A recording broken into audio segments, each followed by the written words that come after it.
నమస్కారం, వార్తలకు స్వాగతం. ముందుగా ముఖ్యాంశాలు చూద్దాం. సీఎం హోదాలో తొలిసారి ఉస్మానియా యూనివర్సిటీకి రేవంత్ రెడ్డి హాస్టళ్ల ప్రారంభోత్సవంతో పాటు డిజిటల్ లైబ్రరీ, రీడింగ్ రూమ్లకు శంకుస్థాపన, యూనివర్సిటీ అభివృద్ధికి 1000 కోట్లు ఖర్చు చేసేందుకైనా సిద్ధంగా ఉన్నామని ప్రకటన. భట్టి విక్రమార్కతో కలిసి ఢిల్లీకి పయనమైన సీఎం రేవంత్ రెడ్డి బీసీ బిల్లుపై సుప్రీంకోర్టును ఆశ్రయించే యోచనలో రాష్ట్ర ప్రభుత్వం. సుప్రీంకోర్టు న్యాయవాదులతో భేటీ అయ్యే అవకాశం ఉందన్న పార్టీ వర్గాలు. భారత్, ఫిజీ మధ్య కుదిరిన 7 ఒప్పందాలు. రక్షణ, ఆరోగ్యం, వ్యవసాయ రంగాల్లో పరస్పరం సహకరించుకోవాలని నిర్ణయం. ఫిజీ ప్రతిపాదించిన ఓషన్ ఆఫ్ పీస్ ఆలోచనను ప్రశంసించిన మోదీ. టీపీసీసీ అధ్యక్షుడు మహేష్ కుమార్ గౌడ్ ఆరోపణలపై బీజేపీ మండిపాటు. తెలంగాణలో దొంగ ఓట్లుంటే వెంటనే బయటపెట్టాలని ఎంపీ అరుణ డిమాండ్. ప్రజల దృష్టి మరల్చేందుకే ఓటరు జాబితాపై ఆరోపణలు చేస్తున్నారన్న ఎంపీ అరవింద్. ఆశా వర్కర్ల ఆందోళనకు మద్దతు పలికిన బీఆర్ఎస్, వారి కోరికలు సహేతుకమన్న మాజీ మంత్రి హరీష్ రావు. పంచాయతీ ఎన్నికల్లోపు ఇచ్చిన హామీలను అమలు చేయాలని డిమాండ్. యూఎస్ ఛాంపియన్షిప్లో సంచలనం. మొదటి రౌండ్లోనే ఇంటిదారి పట్టిన మాజీ ఛాంపియన్ మెద్వెదేవ్. చదువుతో పాటు పోరాటాన్ని నేర్పిన ఉద్యమాల పురిటికట్టగా ఉస్మానియా యూనివర్సిటీని అభివర్ణించారు ముఖ్యమంత్రి రేవంత్ రెడ్డి. ఓయూలో పలు అభివృద్ధి పనులను ప్రారంభించిన ముఖ్యమంత్రి ఠాకూర్ ఆడిటోరియంలో ఏర్పాటు చేసిన సభలో ప్రసంగించారు. వివరాలు చూద్దాం. హైదరాబాద్లోని ఉస్మానియా యూనివర్సిటీలో ముఖ్యమంత్రి రేవంత్ రెడ్డి పలు అభివృద్ధి పనులను ప్రారంభించారు. ముఖ్యమంత్రి హోదాలో యూనివర్సిటీలో జరిగిన కార్యక్రమానికి తొలిసారి హాజరైన రేవంత్ రెడ్డి 90 కోట్ల రూపాయల వ్యయంతో నిర్మించిన వసతి గృహ భవనాలను ప్రారంభించారు. నూతనంగా ప్రారంభించిన హాస్టళ్లకు దుందుభి, భీమా వసతి భవనాలుగా నామకరణం చేశారు. దీంతోపాటు డిజిటల్ లైబ్రరీ, రీడింగ్ రూమ్ కూడా సీఎం శంకుస్థాపన చేశారు. కార్యక్రమంలో ఎస్సీ సంక్షేమ శాఖ మంత్రి అడ్లూరు లక్ష్మణ్, సీఎం సలహాదారు వేం నరేందర్ రెడ్డి, ప్రొఫెసర్ కోదండరాం పాల్గొన్నారు. ఈ సందర్భంగా ఠాగూర్ ఆడిటోరియంలో ఏర్పాటు చేసిన సభలో సీఎం ప్రసంగించారు. గతంలో కళకళలాడిన ఉస్మానియా యూనివర్సిటీ ప్రస్తుతం కళావిహీనంగా మారిందన్నారు. ఉస్మానియా వర్సిటీ అనే పదం తెలంగాణకు ప్రత్యామ్నాయ పదమని, ఉస్మానియా వర్సిటీ తెలంగాణ రాష్ట్రం అవిభక్త కవలల్లాంటివని అభివర్ణించారు. మాజీ ప్రధాని పివి నరసింహారావు, చెన్నారెడ్డి, జైపాల్ రెడ్డి ఉస్మానియా వర్సిటీ నుంచి వచ్చిన వారని గుర్తు చేశారు. ఉస్మానియా యూనివర్సిటీ అనే పదం తెలంగాణ పదానికి ప్రత్యామ్నాయ పదం. తెలంగాణ అన్న, ఉస్మానియా యూనివర్సిటీ అన్న, ఈ రెండు అవిభక్త కవల లాంటివి. ఈ మాట నేను చాలా అథారిటీతో మాట్లాడుతున్నా. 1917లో ప్రారంభించబడ్డ ఉస్మానియా యూనివర్సిటీ, ఏ నిజాం సర్కార్ ఈ ఉస్మానియా యూనివర్సిటీని ప్రారంభించిండో 1935 వచ్చే సమయానికి నిజాం నవాబును పొగుడుతూ పాడడం కాదు, ఉస్మానియా యూనివర్సిటీ గడ్డ మీద నుంచి దేశ స్వతంత్రం కోసం పాడుతున్న వందే మాతరాన్ని పాడి వినిపించిన పివి నరసింహారావు గారి ఈ గడ్డ మీద నుంచే, ఈ ఉస్మానియా యూనివర్సిటీ నుంచే ధిక్కార స్వరాన్ని వినిపించిండు. 100 ఏళ్లలో ఓయూకు వీసీగా దళితుడిని నియమించిన ఘనత కాంగ్రెస్ ప్రభుత్వానికే దక్కుతుందన్నారు. గత పాలకులు కుట్రపూరితంగా ఓయూను నిర్వీర్యం చేయాలని చూశారని మండిపడ్డారు. మళ్లీ బీఆర్ఎస్ ప్రభుత్వం అధికారంలోకి వస్తే ఉస్మానియా యూనివర్సిటీలో లేఅవుట్లు చేసి ప్లాట్లు వేస్తారని ఆరోపించారు. ఉస్మానియా యూనివర్సిటీ వైస్ ఛాన్సలర్గా చేసినాం. దళితుడని చెయ్యలే. ఆయనలో ఉన్న నైపుణ్యాన్ని, చదువును గుర్తించి చదువుకున్నవాడు ఈ సమాజానికి ప్రయోజకుడైతాడని చెప్పి ఈరోజు ఒక కుమార్ను వీసీగా నియమించడం జరిగింది. ప్రొఫెసర్ చక్రపాణి గారిని ఇవాళ వైస్ ఛాన్సలర్గా నియమించడమంటే తెలంగాణ ఉద్యమంలో పాల్గొనడమే కాదు, తెలంగాణ సమాజానికి ఏమి కావాలనో ఆలోచించగలిగిన శక్తి ఉంది కాబట్టే ఈరోజు వారిని కూడా మనం వైస్ ఛాన్సలర్గా నియమించుకున్నాం. చదువుకోవడానికి ఏం కావాలో చెబితే అన్ని ఇస్తానని, ఓయూకు నిధులు కావాలంటే వేరే వాటికి నిలిపైనా మంజూరు చేస్తానని హామీ ఇచ్చారు. ప్రపంచంతో పోటీ పడేట్టుగా ఆక్స్ఫర్డ్ యూనివర్సిటీ స్థాయిలో ఓయూను అభివృద్ధి చేసుకుందామన్నారు. వర్సిటీ అభివృద్ధి కోసం 1000 కోట్లు ఖర్చు పెట్టేందుకైనా రాష్ట్ర ప్రభుత్వం సిద్ధంగా ఉందన్నారు. ఉస్మానియా యూనివర్సిటీ 100% ప్రపంచంతో పోటీ పడగలిగే ఒక స్టాన్ఫర్డ్, ఒక ఆక్స్ఫర్డ్ యూనివర్సిటీ స్థాయిలో మనకేం తక్కువ 3 లక్షల కోట్ల రూపాయల బడ్జెట్ ఉంది. మీకోసం ఒక 1000 కోట్లు ఖర్చు పెట్టడానికి మాకేమన్నా దరిద్రం ఉందా? నేను స్పష్టంగా చెప్పదలుచుకున్నా. విద్యార్థుల కోసం పనిచేయని వారిని వ్యతిరేకించాలని పిలుపునిచ్చిన ముఖ్యమంత్రి రేవంత్ రెడ్డి తాను మళ్లీ ఓయూకు వచ్చి ఆర్ట్స్ కాలేజీ వద్ద సభ పెడతానని, ఆ రోజు వర్సిటీలో ఒక్క పోలీసు కూడా ఉండొద్దన్నారు. విద్యార్థులకు ప్రశ్నించే హక్కు ఉందని, వారు అడిగే అన్ని ప్రశ్నలకు తాను సమాధానం చెప్తానన్నారు. మళ్ళీ నేను వస్తా. ఠాగూర్ ఆడిటోరియం కాదు, మా వీసీ గారికి, మా పోలీస్ సిబ్బందికి చెప్తున్నా, ఆ ఎల్ల నేను వచ్చిన రోజు క్యాంపస్ లోపల ఒక్క పోలీసు కూడా పెట్టకండి. ఏ విద్యార్థులు ఏ నిరసన అయినా తెలపనియండి, నిరసన తెలిపే స్వేచ్ఛ కూడా వాళ్ళకి ఇద్దాం. ఆర్ట్స్ కాలేజ్ ముందు మీటింగ్ పెడతా, మీకు కావలసిన 100 కోట్ల నిధులు ఇస్తా.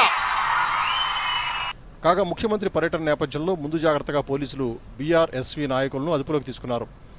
అయినప్పటికీ పలుచోట్ల విద్యార్థులు నిరసనలు వ్యక్తం చేశారు. దీంతో పోలీసులు వారిని అదుపులోకి తీసుకుని స్టేషన్కు తరలించారు. Bureau report, Doordarshan news. Telangana ముఖ్యమంత్రి రేవంత్ రెడ్డితో పాటు డిప్యూటీ సీఎం మల్లు భట్టి విక్రమార్క ఢిల్లీకి పయనమయ్యారు. స్థానిక సంస్థల ఎన్నికలతో పాటు బీసీ రిజర్వేషన్లపై న్యాయ సలహా తీసుకోవడంతో పాటు పార్టీ పెద్దలతోనూ చర్చించే అవకాశం ఉందని పార్టీ వర్గాలు తెలిపాయి. స్థానిక సంస్థల ఎన్నికల ప్రక్రియను సెప్టెంబర్ 30 లోపు పూర్తి చేయాలని హైకోర్టు రాష్ట్ర ప్రభుత్వాన్ని ఆదేశించిన నేపథ్యంలో స్థానిక సంస్థల ఎన్నికల్లో బీసీలకు 42% రిజర్వేషన్పై న్యాయ సలహా తీసుకోనున్నారు. బీసీ రిజర్వేషన్ బిల్లు రాష్ట్రపతి వద్ద పెండింగ్లో ఉండగా ఆర్డినెన్స్ గవర్నర్ వద్ద పెండింగ్లో ఉంది. ఈ నేపథ్యంలో ఆ 2 బిల్లులపై సుప్రీంకోర్టును ఆశ్రయించే అంశంపై సీఎం రేవంత్ రెడ్డితో పాటు పలు deputy CM Mallu Bhatti Vikramarka supreme court న్యాయవాదులతో భేటీ కాబోతున్నట్టుగా సమాచారం. కాగా ఢిల్లీ పర్యటన అనంతరం ఈ నెల 27న సీఎం రేవంత్ రెడ్డి బీహార్కి వెళ్లనున్నారు. అక్కడ కాంగ్రెస్ అగ్రనేత రాహుల్ గాంధీ చేపట్టబోయే ఎన్నికల పాదయాత్రలో పాల్గొనున్నారు. ఈ సందర్భంగా రేవంత్తో పాటు తెలంగాణ మంత్రులు కూడా పాదయాత్రలో పాల్గొంటారని పార్టీ వర్గాలు తెలిపాయి.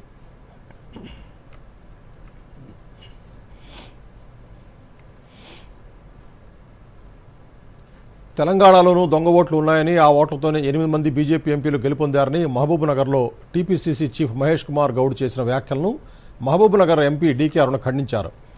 మహేష్ గౌడ్ చేస్తున్న ఆరోపణలు నిజమైతే దొంగ ఓట్లను బయటకు తీయాలని సవాల్ విసిరారు.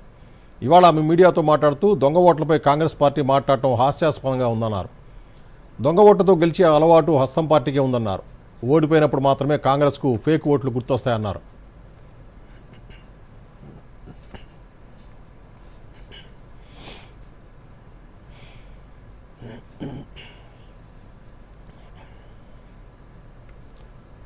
తెలంగాణలో బీజేపీ నేతలు దొంగ ఓట్లతోనే గెలిచారంటూ పీసీసీ అధ్యక్షుడు మహేష్ కుమార్ గౌడ్ చేసిన తీవ్ర వ్యాఖ్యలపై కేంద్ర హోంశాఖ సహాయ మంత్రి బండి సంజయ్ ఎక్స్ వేదికగా స్పందించారు.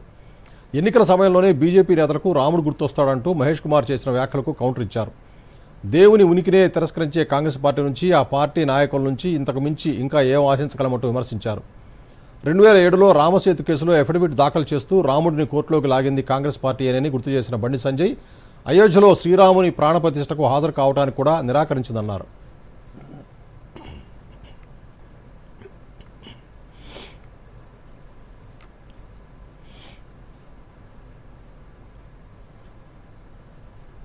కేంద్ర మంత్రి బండి సంజయ్ బీసీ కాదంటూ టీపీసీసీ చీఫ్ మహేష్ కుమార్ గౌడ్ చేసిన వ్యాఖ్యలను నిజామాబాద్ ఎంపీ ధర్మపురి అరవింద్ ఖండించారు. తాజాగా ఆయన మీడియాతో మాట్లాడుతూ కుల రాజకీయాలు చేయడం కాంగ్రెస్ పార్టీకి వెనతో పెట్టిన విద్య అని విమర్శించారు. ప్రధాని నరేంద్ర మోదీ ప్రభుత్వం దేశంలోని బీసీలకు అన్ని రకాలుగా న్యాయం చేస్తోందన్నారు. ఓటర్ల జాబితాలో అవకతవకలు, బీసీలకు 42% రిజర్వేషన్లు, ప్రజలను డైవర్ట్ చేయడానికి కాంగ్రెస్ పార్టీ చేస్తున్న రాజకీయమన్నారు. రాబోయే స్థానిక సంస్థల్లో ఎన్నికల్లో బీజేపీ సత్తా చాటం ఖాయమని అరవింద్ కుమార్ ధీమా వ్యక్తం చేశారు.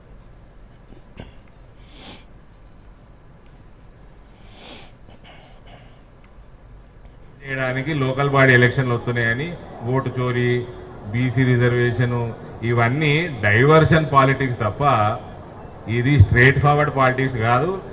స్పెషలీ ఇందూరు గడ్డ మీద ఉన్న మన ఈ పార్లమెంట్ ఉన్న ఓటర్లు చాలా అవేర్నెస్ ఉన్నోళ్ళు. వీళ్ళకి ఇవన్నీ ఏమి ఎక్కువ. ఇక్కడ లోకల్ బాడీస్ లో భారతీయ జనతా పార్టీ కాషాయం జెండా ఎగురుతూనే ఉంటది. ఆల్రెడీ ఎగురుతుంది, ఎగురుతూనే ఉంటది. నల్గొండ జిల్లాలో పేదవారికి అధునాతన వైద్య సేవలు అందించే లక్ష్యంతో వైద్య రంగాన్ని బలోపేతం చేస్తున్నట్లు మంత్రి కోమటిరెడ్డి వెంకటరెడ్డి తెలిపారు. నల్గొండ ప్రభుత్వ జనరల్ ఆసుపత్రిలో ప్రతీక్ ఫౌండేషన్ ఆధ్వర్యంలో ₹1,50,00,000 ఏర్పాటైన లాప్రోస్కోపిక్ యూనిట్ను పద్మవిభూషణ్ డాక్టర్ నాగేశ్వరరెడ్డితో కలిసి మంత్రి ప్రారంభించారు. ఆ తర్వాత ప్రభుత్వ మెడికల్ కళాశాలలో జరిగిన సమావేశంలో మంత్రి మాట్లాడుతూ నల్గొండలో పేదవారికి మెరుగైన వైద్యం అందించేందుకు తాను ఎప్పటి నుంచో కృషి చేస్తున్నానని పేర్కొన్నారు. 1 సంవత్సరంలోనే ప్రభుత్వ మెడికల్ కళాశాల నిర్మించామని, 40 కోట్లతో నర్సింగ్ కళాశాల కట్టిస్తున్నామని చెప్పారు. జనరల్ ఆసుపత్రిని క్రమంగా అభివృద్ధి చేస్తున్నామన్నారు. ఈ లాప్రోస్కోపిక్ యూనిట్ ద్వారా చిన్న ఆపరేషన్లు స్థానికంగానే చేయటం సాధ్యమవుతుందని, పేదవారికి ఇది ఎంతగానో ఉపయోగపడుతుందని చెప్పారు. పద్మవిభూషణ్ డాక్టర్ నాగేశ్వరరెడ్డి మాట్లాడుతూ నల్గొండ జనరల్ ఆసుపత్రిలో అత్యాధునిక లాప్రోస్కోపిక్ యూనిట్ ఏర్పాటు చేసేందుకు మంత్రి కోమటిరెడ్డిని అభినందించారు.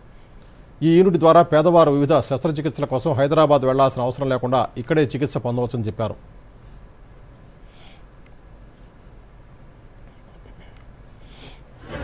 డాక్టర్ నాగేశ్వరరెడ్డి గారి మాటలు వినాలని నాకు కూడా ఉన్నది. ఎందుకంటే మనం మంచి మెడికల్ కాలేజ్ కట్టుకున్నాం. నేను 20 months బ్యాక్ ఎమ్మెల్యే అయినప్పుడు, మినిస్టర్ అయినప్పుడు చూస్తే ఇది ఒక స్కెల్టన్ లాగా ఉన్నది. మీరు అదే గవర్నమెంట్ హాస్పిటల్లో 5th year చదువుతున్నారు. ఫెసిలిటీస్ చూస్తే నాకు బాధ అనిపించింది, ఏడుపు అనిపించింది.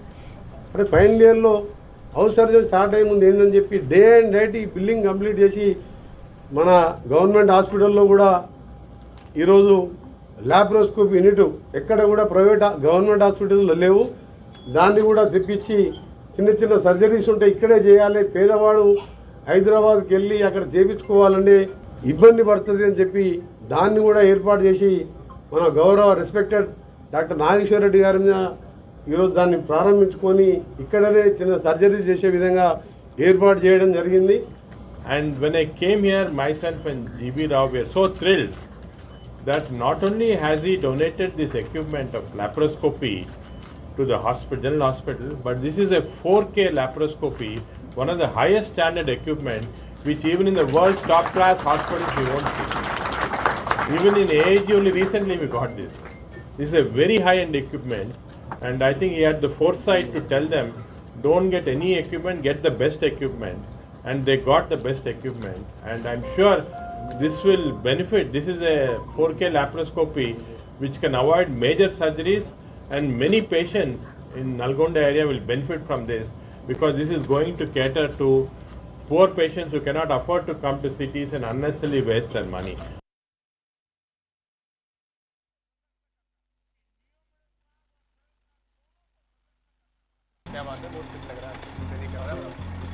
మూడు నెలల్లో డబ్బు డబుల్. వారేవా, ఫాస్టే కాక హై రిటర్న్స్ కూడా. భలే స్కీమ్ కదా. నిన్న లేదు ఇది ఇక్కడ. అలాగే రేపు ఉండదు కూడా. నువ్వు ఎప్పుడైనా 5 ఓవర్లలో డబుల్ సెంచరీ కొట్టావా? ఇలాంటి స్కీమ్ల ప్రలోభానికి లొంగిపోతే మనం మోసపోగలం. ఆర్బీఐ అంటుంది, మీ డబ్బుని సురక్షితంగా ఉంచుకోండి, తెలివిగా పెట్టుబడి పెట్టుకోండి. ఎక్కువ రిటర్న్స్ వెనకాల పడితే రిస్క్ కూడా అంతే ఎక్కువ ఉంటుంది. ఇంకా ఫాస్ట్ రిటర్న్స్ తో జాగ్రత్త. ఇంకా ఫాస్ట్ బౌలింగ్ తో కూడా. ఆర్బీఐ అంటుంది, విషయాలు తెలుసుకోండి, జాగరూకంగా ఉండండి. 4-5 రోజుల నుంచి జ్వరంగా ఉంది. తల, శరీరంలోని జాయింట్లు, కళ్ళ వెనుక కూడా నొప్పిగా ఉంది. శరీరంపై ఎర్రటి దద్దుర్లు కూడా. ఇవి డెంగూ లక్షణాలు. డెంగూనా? భయపడొద్దు. డెంగూ ఒక సాధారణ వైరల్ జ్వరం. తగిన చికిత్సతో పాటు ద్రవ పదార్థాలు తీసుకుంటే ఇంట్లోనే నయమైపోతుంది. చాలా తక్కువ కేసుల్లో జ్వరం తగ్గిన తర్వాత కూడా రక్తస్రావం లేదా బీపీ తగ్గిపోతే ఆసుపత్రిలో తప్పనిసరిగా చేర్పించవలసి ఉంటుంది. డెంగూ లక్షణాలు కనిపిస్తూనే డాక్టర్ని కలవండి. రక్త పరీక్ష చేయించుకోండి. డెంగూ నుంచి రక్షణ పొందండి. వార్తల్లోకి తిరిగి స్వాగతం. ఆశా కార్యకర్తలు గొంతెమ్మ కోరికలు కోరటం లేదని, వారికి ఇచ్చిన హామీని మాత్రమే నెరవేర్చాలని డిమాండ్ చేస్తున్నారని మాజీ మంత్రి హరీష్ రావు అన్నారు. హైదరాబాద్లోని ఇందిరా పార్క్ వద్ద ఆశా కార్యకర్తల మహాధర్నా కార్యక్రమంలో మాజీ మంత్రి హరీష్ రావు పాల్గొని ఆశా కార్యకర్తలకు మద్దతుగా మాట్లాడారు. ఇచ్చిన మాట ప్రకారం హామీలు నెరవేరుస్తారా లేదంటే ఉద్యమించమంటారా అని ప్రశ్నించారు. ఆశా కార్యకర్తలకు మధ్యాహ్న భోజన కార్మికులకు జీతాలు ఇచ్చేందుకు డబ్బులు లేవంటాం, DA, GPF, old pension scheme గురించి అడిగినా ఖజానా ఖాళీగా ఉందని చెప్పడం రేవంత్ రెడ్డి పాలనా వైఫల్యానికి నిదర్శనమన్నారు. కేసీఆర్ హయాంలో 2,200 రూపాయలున్న ఆశా వర్కర్ల జీతాన్ని 10,000 రూపాయలకు పెంచామని గుర్తు చేసిన హరీష్ రావు పంచాయతీ ఎన్నికల్లోపు ఆశా వర్కర్లకు ఇచ్చిన హామీలను అమలు చేయాలని డిమాండ్ చేశారు.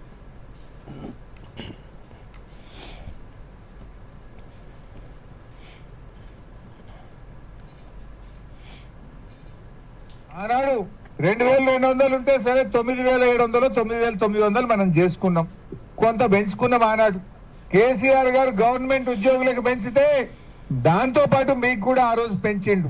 మరి రేవంత్ రెడ్డికి ఏమైంది అని నేను అడుగుతా ఉన్నా. ఏమైంది మా ఆశాలు? 2 ఏళ్ళు అయినా ఇంకా నీకు సోయి లేదా? మా అంగన్వాడీలకు 18,000 ఫిక్స్డ్ వేతనం ఇస్తాను, వాళ్ళ గురించి ఎందుకు మాట్లాడవు? మా ఆశాల గురించి ఎందుకు మాట్లాడవు? నేను ఈరోజు అడుగుతా ఉన్నా. వెంటనే ఇలా మా వాళ్ళు కోరిన పెద్ద ముచ్చటేం లేదు, 60 ఏళ్ళు 62 ఏళ్ళు చేయమన్నారు, అంతే కదా. రిటైర్మెంట్ బెనిఫిట్ అంగన్వాడీలకు ఇస్తానన్నావు, ఇది వాళ్ళకి ఒక్కరికి ఇయ్యలేదు. మా ఆశాలకు కూడా అదే పద్ధతుల్లో రిటైర్మెంట్ బెనిఫిట్ ఇవ్వమని ఈ రోజు అడుగుతా ఉన్నారు. ములుగు జిల్లా కేంద్రంలోని కలెక్టర్ కార్యాలయం ముందు సిఐటియు ఆధ్వర్యంలో ఆశా వర్కర్ల యూనియన్ ధర్నా నిర్వహించింది. పారితోషిక విధానం రద్దు చేసి ఫిక్స్డ్ వేతనం చెల్లించాలని వారు డిమాండ్ చేశారు.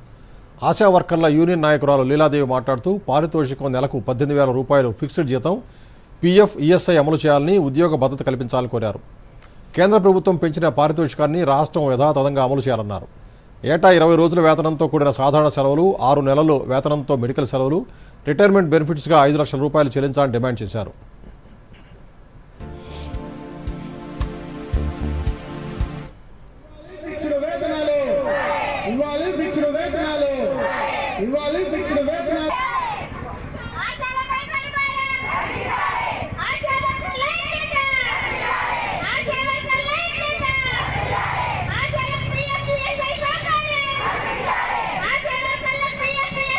ఈ రోజు రాష్ట్ర వ్యాప్త ప్రోగ్రామ్ లో భాగంగా మన ములుగు జిల్లాలో కూడా కలెక్టర్ ఆఫీస్ ముందు ధర్నా చేపట్టడం జరిగింది. ఎందుకంటే ఆశాలకు పని భారం ఎక్కువ అవుతుంది, పారితోషికాలు తగ్గించే ఆలోచన మీద గవర్నమెంట్ ఆలోచన చేస్తుంది. ఇట్లాంటి ఆలోచనలు వెనుతిప్పడం కోసమే మేము ఈ రోజు ఈ ధర్నా చేపట్టడం జరిగింది. ఆశాలకు పని భారం అంటే ఏఎంసీ టార్గెట్లు, స్ఫూటం డబ్బాలు మోయించడం ఆశాలతోటి. ఆశాలు చనిపోయినా కూడా వాళ్ళకి ఎలాంటి మట్టి ఖర్చులు కానీ అసలు పని చేయించుకోవడమే తప్ప ఆశాల చావు విషయంలో కూడా గవర్నమెంట్ ఎలాంటి స్పందన లేకపోవడము, ఇలాంటివన్నీ జరుగుతానే అని మేము ఈ ఆందోళనలు చేపడుతున్నాము. ఇంకా కూడా గవర్నమెంట్ పారితోషికాల తగ్గించే విధానాన్ని అనుసరిస్తే మాత్రము రాష్ట్ర వ్యాప్తంగా ఆందోళనలు పెద్ద ఎత్తున చేపడతామని ఈ సందర్భంగా తెలియజేస్తున్నాము. విద్యుత్ స్తంభాలపై ఇంటర్నెట్, కేబుల్ వైర్ల తొలగింపుపై హైకోర్టు విచారణ చేపట్టింది. కేబుల్ వైర్ల కారణంగానే ఇటీవల రామాంతపూర్ విద్యుత్ ప్రమాద ఘటనలో 6 ప్రాణాలు కోల్పోయి పోలీసులు ప్రాథమికంగా నిర్ధారించారు. ఈ క్రమంలో జీహెచ్ఎంసీ వ్యాప్తంగా విద్యుత్ స్తంభాలపై ఉన్న కేబుళ్లను సిబ్బంది తొలగిస్తున్నారు. దీంతో కేబుల్ వైర్ల తొలగింపును సవాలు చేస్తూ హైకోర్టులో పిటిషన్ దాఖలైంది. అనుమతి తీసుకున్న కేబుళ్లను సైతం తొలగిస్తున్నారని పిటిషన్ తరపు న్యాయవాది కోర్టుకు వివరించారు. ఏ స్తంభాలకు అనుమతి తీసుకున్నారో చూపించాలని టీజీఎస్పీడీసీఎల్ తరపు న్యాయవాది కోరారు. వాదనలు విన్న ధర్మాసనం అనుమతి లేని కేబుళ్లను తొలగించవచ్చని ఆదేశించింది. తదుపరి విచారణను 4 వారాల పాటు వాయిదా వేసింది.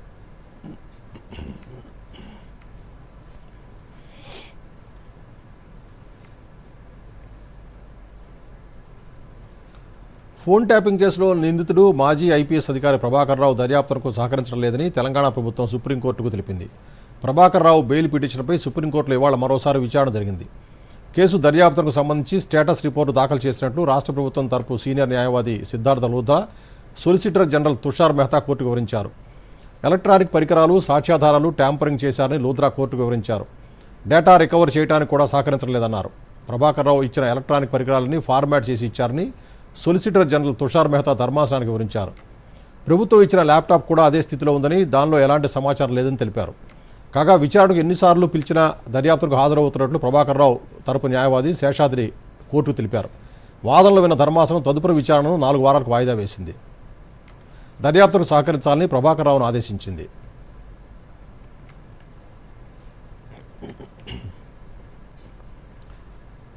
ఇప్పుడు ప్రకటనలో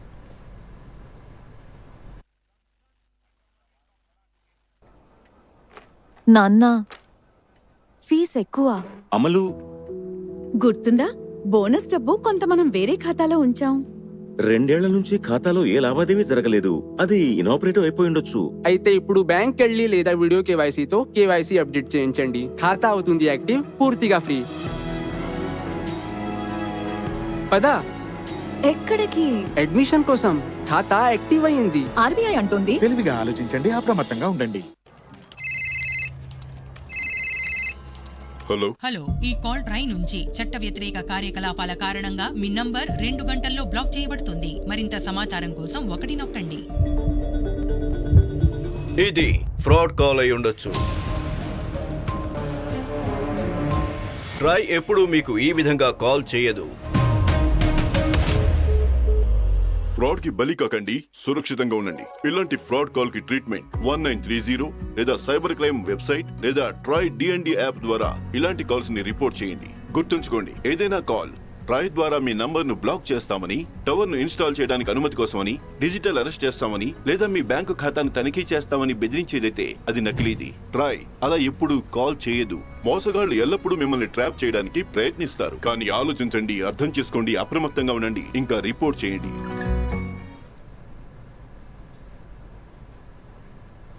వార్తలకు తిరిగి స్వాగతం.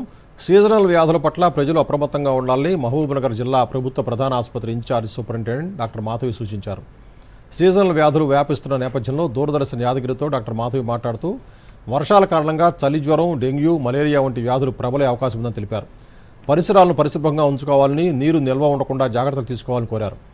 డెంగ్యూ, టైఫాయిడ్ వ్యాధుల నివారణ కోసం ప్రజలకు అవగాహన కల్పిస్తున్నామని, ప్రభుత్వ ఆసుపత్రుల్లో రక్త పరీక్షలను ఉచితంగా నిర్వహిస్తున్నామని చెప్పారు. జ్వరం, దగ్గు, తలనొప్పి ఉన్నవారు వైద్య పరీక్షలు చేయించుకోవాలని సూచించారు.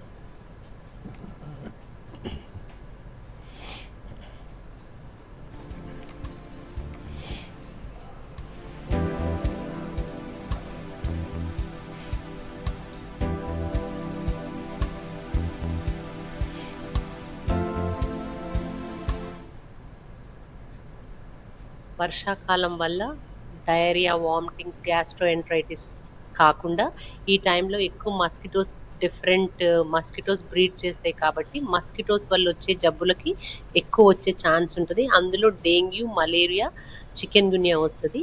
బట్ ఇప్పుడు మా దగ్గర ఉన్న హాస్పిటల్లో కేసెస్ మాత్రం డెంగ్యూతో అడ్మిట్ అవుతున్నారు. 1 to 4 cases Mahabubnagar city కాకుండా డిఫరెంట్ విలేజెస్ నుండి వచ్చే కేసెస్ పాజిటివ్ వస్తున్నాయి. వాటి కోసం మా దగ్గర బ్లడ్ బ్యాంక్లో ప్లేట్లెట్స్ అవసరమయ్యే కిట్స్ పెట్టాము. జ్వరం వచ్చిన 5 రోజులు ఎప్పుడు ప్లేట్లెట్స్ పడే ఛాన్స్ ఉండదు. ఈ వైరల్ ఫీవర్స్ కంటూ సపోర్టివ్ ట్రీట్మెంటే ఇవ్వాలి. దానికంటూ డెఫినెటివ్ ట్రీట్మెంట్ ఉండదు. సపోర్టివ్ ట్రీట్మెంట్ మంచి ఆహారము, ఫుడ్, ఫ్లూయిడ్స్ మంచిగా తీసుకొని రెస్ట్ తీసుకుంటే మన ఇమ్యూన్ బూస్ట్ అయిపోయి ప్లేట్లెట్లు తగ్గకుండా ఉంటాయి. ప్రధానమంత్రి నరేంద్ర మోదీతో ఫిజీ ప్రధాని రబుకాతో విస్తృత చర్చ జరిపారు. ఈ నేపథ్యంలో ఇరు దేశాల మధ్య 7 కీలక ఒప్పందాలు కుదిరాయి. ఈ సందర్భంగా ఆరోగ్యం, వ్యవసాయం, రక్షణ, సాంస్కృతిక సహకారాల్లో ముందడుగులు పడ్డాయి. వివరాలు చూద్దాం. ప్రధాని మోదీ ఆహ్వానం మేరకు ఫిజీ ప్రధాని సితివేని రబుకా భారత్లో పర్యటిస్తున్నారు. ఈ క్రమంలో నిన్న ఢిల్లీకి చేరుకున్న రబుకా ఇవాళ ప్రధాని మోదీతో హైదరాబాద్ హౌస్లో భేటీ అయ్యారు. ఇరు నాయకులు ద్వైపాక్షిక సంబంధాలు, ప్రాంతీయ, అంతర్జాతీయ అంశాలపై సమగ్ర చర్చలు జరిపారు. రక్షణ, ఆరోగ్యం, వ్యవసాయం, వాణిజ్యం, చిన్న తరహా పరిశ్రమలు, సాంస్కృతిక సహకారం, క్రీడలు, విద్య, నైపుణ్య శిక్షణలలో సహకారాన్ని బలోపేతం చేయాలని నిర్ణయించారు. ఈ సందర్భంగా ఆరోగ్యం, కీలక ప్రభావ ప్రాజెక్టులతో సహా 7 ఒప్పందాలు కుదిరాయి. ఒప్పందాల్లో భాగంగా ఫిజీ రాజధాని సువాలో 100 పడకల సూపర్ స్పెషాలిటీ ఆసుపత్రిని నిర్మించాలని నిర్ణయించారు. అంతేకాకుండా డయాలసిస్ యూనిట్లు, సముద్ర అంబులెన్సులు అందించడంతో పాటు సరసమైన, నాణ్యమైన ఔషధాల కోసం జన్ ఔషధీ కేంద్రాలు ఏర్పాటు చేయనున్నారు. సైబర్ సెక్యూరిటీ, డేటా ప్రొటెక్షన్ రంగాల్లో అనుభవాలను పంచుకోవడానికి 2 దేశాలు సిద్ధంగా ఉన్నాయి. ఉగ్రవాదం మానవాళికి పెద్ద సవాల్ని గుర్తిస్తూ రక్షణ, భద్రతా రంగాల్లో సహకారాన్ని బలోపేతం చేయాలని నిర్ణయించారు. ఫిజీకి వాతావరణ మార్పులు పెద్ద ముప్పుగా ఉన్న నేపథ్యంలో పునర్వినియోగ ఇంధన రంగంలో ఇప్పటికే 2 దేశాలు కలిసి పనిచేస్తున్నాయి. అంతర్జాతీయ సౌర కూటమి, విపత్తు నిరోధక మౌలిక సదుపాయాల కూటమి, గ్లోబల్ బయోఫ్యూయల్స్ కూటమిలో భారత్, ఫిజీ కలిసి పనిచేస్తున్నాయి. మోదీ రబుకాతో చర్చల అనంతరం న్యూఢిల్లీలో సంయుక్త విలేకరుల సమావేశంలో ఇరు దేశాల అధినేతలు మాట్లాడారు. ఈ సందర్భంగా ప్రధాని మోదీ మాట్లాడుతూ ఫిజీని పసిఫిక్ దీవుల సహకార కేంద్రంగా చూస్తున్నామని పేర్కొన్నారు. 2 దేశాలు స్వేచ్ఛాయుత, సురక్షిత, సమృద్ధ ఇండో పసిఫిక్ కోసం కృషి చేస్తున్నాయని అన్నారు. రబుకా ప్రతిపాదించిన ఓషన్ ఆఫ్ పీస్ ఆలోచనను మోదీ ప్రశంసించారు. గ్లోబల్ సౌత్ శిఖరాగ్ర సమావేశాల్లో ఫిజీ భాగస్వామ్యాన్ని మోదీ కొనియాడారు. గ్లోబల్ సౌత్ దేశాల స్వాతంత్రం, ఆలోచనలు, గుర్తింపును గౌరవించే ప్రపంచం కోసం 2 దేశాలు కలిసి పనిచేస్తున్నాయని చెప్పారు. भारत और फिजी के बीच आत्मीयता का गहरा नाता है. आज हमारी व्यापक वार्ता में हमने कई अहम फैसले लिए कि सुवा में 100 बेड सुपर स्पेशलिटी अस्पताल बनाया जाएगा. डायलिसिस यूनिट्स और सी एम्बुलेंस भेजी जाएगी. हम एक ऐसे वर्ल्ड ऑर्डर के निर्माण में भागीदार हैं जहां ग्लोबल साउथ के इंडिपेंडेंस, आइडियाज और आइडेंटिटी को सम्मान मिले. ఫిజీ ప్రధాని రబుకా మాట్లాడుతూ భారత్తో జరిగిన చర్చలు ఒప్పందాలు తమ అంచనాలను మించాయని చెప్పారు. శాంతి, స్థిరత్వం, సంక్షేమం, అభివృద్ధి కోసం రెండు దేశాలు కలిసి నిలబడతాయని పేర్కొన్నారు. భారత్తో సంబంధాలను ఫిజీ ఎల్లప్పుడూ గౌరవిస్తుందని చెప్పారు. గత ఏడాది భారత రాష్ట్రపతి ద్రౌపది ముర్ము ఫిజీ సందర్శనను రబుకా గుర్తు చేశారు. We are very grateful that you have allowed us to further this relationship. Moving forward, we will continue to treasure our relationship with this great nation, this great country, particularly at this time, the great leader that India has. We were very honored last year to have received the President of the Republic in Fiji. Bharat, Fiji మధ్య ఈ ఒప్పందాలు రెండు దేశాల సహకారాన్ని కొత్త శిఖరాలకు తీసుకెళ్తాయని ఆశిద్దాం. Bureau report, Doordarshan news. ఇప్పుడు భారత్ ఉగ్రదాడులను భరిస్తూ కూర్చోవడం లేదని తగిన రీతిలో సమాధానం ఇస్తోందన్నారు ప్రధానమంత్రి నరేంద్ర మోదీ. గుజరాత్ పర్యటనలో పలు అభివృద్ధి కార్యక్రమాలను ప్రారంభించిన ప్రధానమంత్రి అహ్మదాబాద్లోని కోడల్గామ్ మైదానంలో నిర్వహించిన బహిరంగ సభలో ప్రసంగించారు. పహల్గామ్ ఉగ్రదాడికి భారత్ ఏ విధంగా ప్రతీకారం తీర్చుకుందో ఆపరేషన్ సింధూర్తో ప్రపంచం మొత్తం చూసిందని ప్రధాని పేర్కొన్నారు. ఇప్పుడు ప్రధానమంత్రి ప్రోగ్రాంని ప్రత్యక్షంగా చూద్దాం.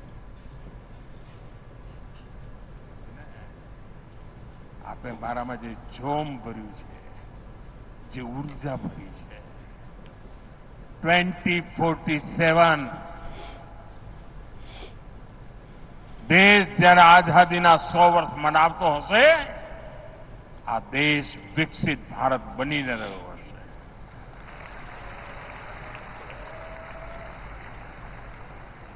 અને એટલે સાથીઓ, વિકસિત ભારત બનાવવા માટેનો એક મહત્વનો રાજમાર્ગ સ્વદેશી છે. મહત્વનો રાજમાર્ગ આત્મનિર્ભર ભારત છે. અને જે લોકો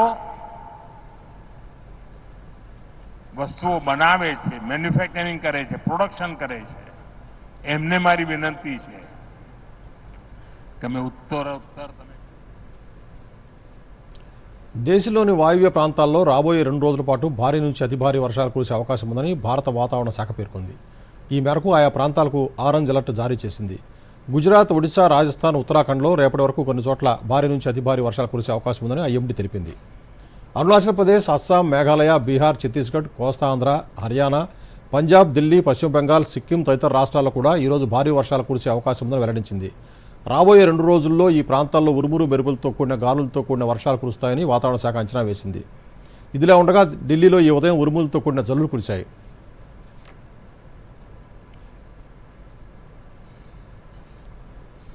యుఎస్ ఓపెన్లో సంచలనం నమోదైంది. తిరుగులేని రికార్డులతో సత్తా చాటే రష్యన్ టెన్నిస్ ఆటగాడు డేనియల్ మెద్వెదేవ్ తొలి రౌండ్లోనే ఓడిపోయి ఇంటిదారి పెట్టాడు.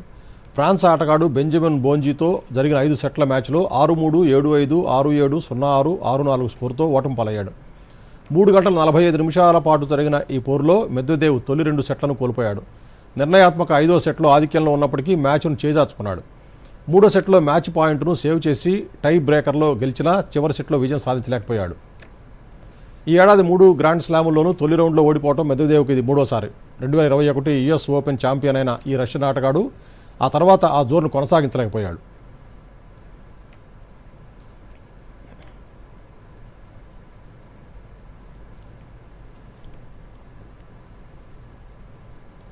మరోసారి ముఖ్యాంశాలతో వార్తలు ముగిద్దాం. నమస్కారం. సీఎం హోదాలో తొలిసారి ఉస్మానియా యూనివర్సిటీకి రేవంత్ రెడ్డి హాస్టళ్ల ప్రారంభోత్సవంతో పాటు డిజిటల్ లైబ్రరీ, రీడింగ్ రూమ్లకు శంకుస్థాపన, యూనివర్సిటీ అభివృద్ధికి 1000 కోట్లు ఖర్చు చేసేందుకైనా సిద్ధంగా ఉన్నామని ప్రకటన. భట్టి విక్రమార్కతో కలిసి ఢిల్లీకి పయనమైన సీఎం రేవంత్ రెడ్డి బీసీ బిల్లుపై సుప్రీంకోర్టును ఆశ్రయించే యోచనలో రాష్ట్ర ప్రభుత్వం. సుప్రీంకోర్టు న్యాయవాదులతో భేటీ అయ్యే అవకాశం ఉందన్న పార్టీ వర్గాలు. భారత్, ఫిజీ మధ్య కుదిరిన 7 ఒప్పందాలు. రక్షణ, ఆరోగ్యం, వ్యవసాయ రంగాల్లో పరస్పరం సహకరించుకోవాలని నిర్ణయం. ఫిజీ ప్రతిపాదించిన ఓషన్ ఆఫ్ పీస్ ఆలోచనను ప్రశంసించిన మోదీ. టీపీసీసీ అధ్యక్షుడు మహేష్ కుమార్ గౌడ్ ఆరోపణలపై బీజేపీ మండిపాటు. తెలంగాణలో దొంగ ఓట్లుంటే వెంటనే బయటపెట్టాలని ఎంపీ అరుణ డిమాండ్. ప్రజల దృష్టి మరల్చేందుకే ఓటరు జాబితాపై ఆరోపణలు చేస్తున్నారన్న ఎంపీ అరవింద్. ఆశా వర్కర్ల ఆందోళనకు మద్దతు పలికిన బీఆర్ఎస్. వారి కోరికలు సహేతుకమన్న మాజీ మంత్రి హరీష్ రావు పంచాయతీ ఎన్నికల్లోపు ఇచ్చిన హామీలను అమలు చేయాలని డిమాండ్. యుఎస్ ఛాంపియన్షిప్లో సంచలనం, మొదటి రౌండ్లోనే ఇంటిదారి పట్టిన మాజీ ఛాంపియన్ మెద్వెదేవ్. దూరదర్శన్ యాదగిరి వార్తలను ఇప్పుడు సోషల్ మీడియాలో కూడా చూడవచ్చు. యూట్యూబ్ అయితే డిడి న్యూస్ తెలంగాణ, ఎక్స్ వేదికగా అయితే DD news Telangana @DD Yadagiri news, Facebook అయితే డిడి న్యూస్ తెలంగాణలో చూసి సబ్స్క్రైబ్ చేసి లైక్ చేయండి, షేర్ చేయండి.